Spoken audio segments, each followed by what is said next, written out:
Du beau monde au point de ne pas contenir dans une et même salle toute la population qui a fait le déplacement du Palais Rénovation à Libreville.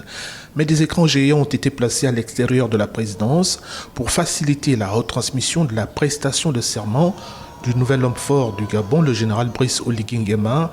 Son discours n'est pas passé inaperçu auprès de beaucoup de Gabonais. Nous sommes nés dans une période où nous n'avions pas à dire quoi que ce soit. Et avec le général Oligui, nous pouvons enfin nous exprimer. Je parle de la population gabonaise. Ça, c'est de un. De deux, nous avons compris avec le général Oligui dans son discours que nous aurons enfin des institutions fortes et non des hommes forts. Sur le parking de l'esplanade de la mosquée Hassan II de la capitale gabonaise, une association des personnes handicapées porte un plaidoyer sur leurs conditions sociales avec l'espoir de se faire entendre des nouveaux maîtres du pays. Je pense bien que les jours à venir, il va parler de personnes handicapées parce qu'on est payé à 75 000 par an. Déjà, c'est pas bon, les vélos, il n'y a pas. Les Gabonais veulent, les handicapés veulent les maisons, des logements. Les handicapés, ils ont le droit comme tout le monde. Donc, moi, je confie au nouveau président qui est arrivé.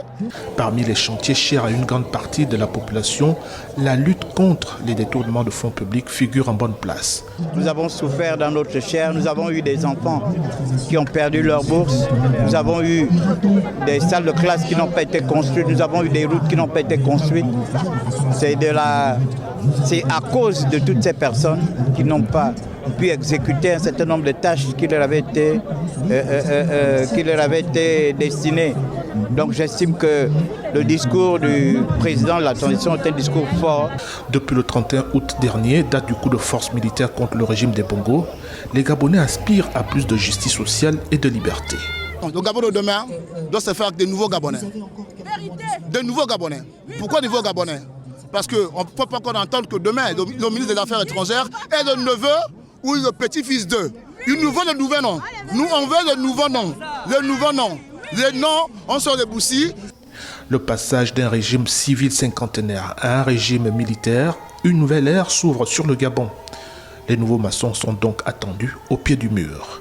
Ismaël Obianzé pour VOA Afrique, Libreville.